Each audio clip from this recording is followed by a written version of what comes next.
Hello class. Sorry the video is going to just going to be a little bit delayed than usual. I'm running into some technical issues.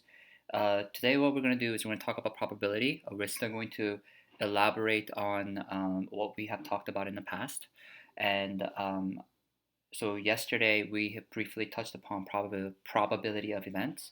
And so I am going to talk to you guys about that.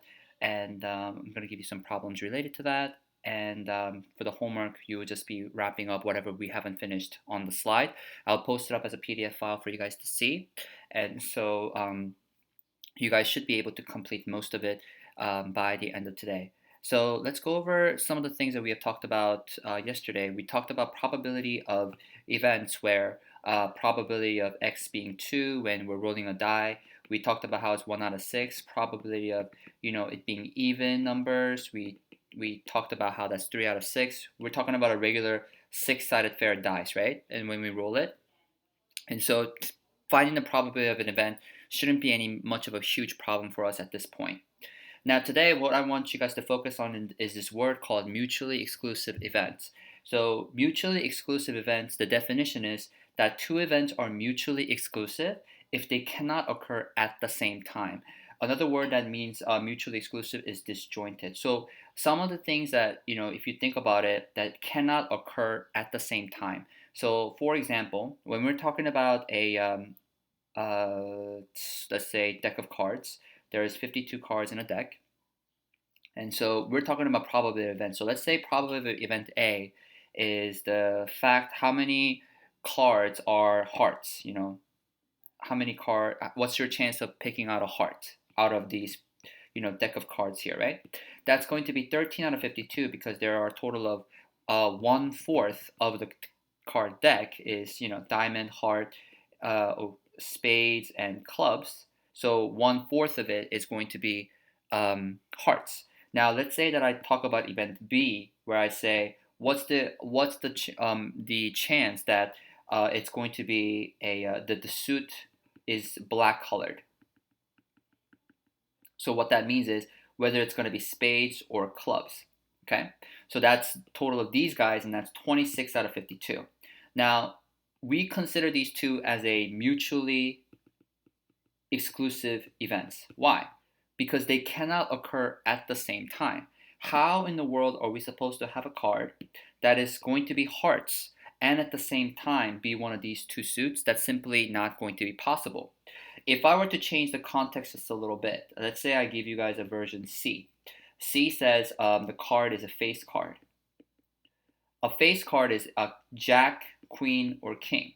So is it possible that it could be hearts and be a face card at the same time? The answer is yes.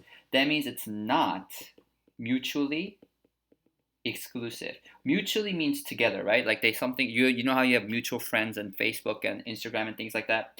You guys share something. Exclusive means that you're outcasted.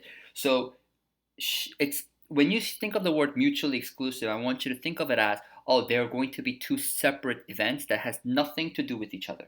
Well, these two in blue that I marked for you guys, there's a possibility in which you can have those two at the same time. You can have Jack of Hearts, Queen of Hearts, and King of Hearts. So that means it's simply not going to be mutually exclusive because they do have something as a common ground, right? So let's take a look at some of the examples as to how we can determine this.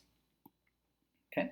Now, example one. From the following events, judge the pair of mutually exclusive or not mutually exclusive events and justify your answer. So we have A, B, C, D, E here.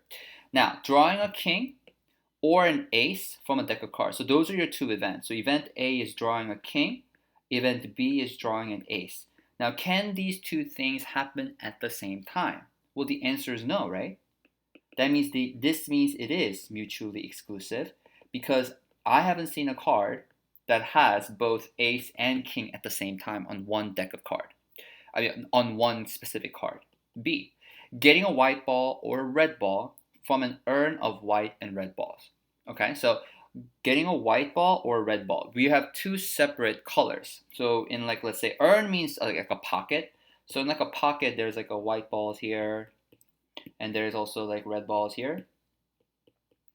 Okay, Now, is it possible for you to have those two things at the same time, a white and a red ball? No, because it's either black or white situation. It's white or red ball. So no, that's actually also mutually exclusive event. Now let's try part C here. It says getting a number multiple of 3 and divisible by 2 when a dice is thrown. So when a dice is thrown, we have 1, 2, 3, 4, 5, 6. Multiple of 3 is 3 and a 6. That's event A. Now, is it possible for any of these two numbers also be divisible by 2? Yes, 6 can be divided by 2.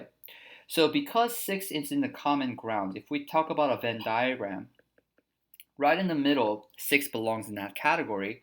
This is non-mutually exclusive events because it's simply not separate. It's not going to be two separate events whatsoever. It's not like this, where they have no common grounds for the Venn diagram. So this is an example of a non-mutually exclusive event, whereas A and B were. Pause the video now, and I would like you to try part D and E by yourself, and let me know when you're done.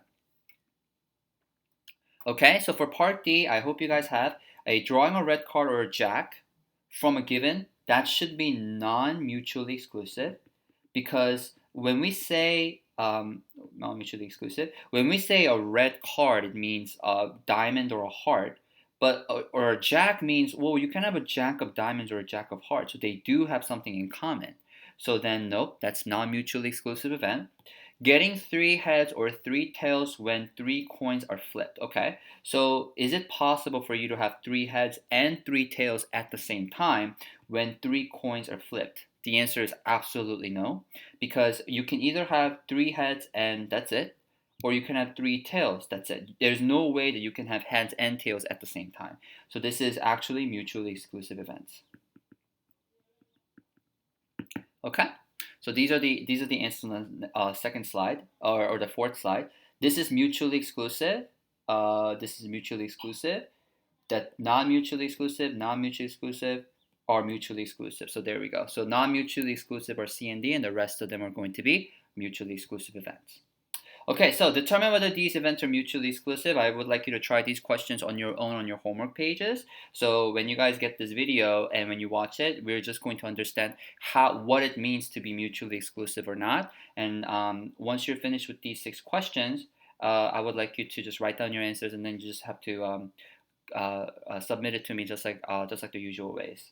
And for tomorrow, today it's going to be relatively quick because, like I said, because of all the NJSLA being canceled and everything, I want you guys to, we're going to take it really slow, a bit at a time.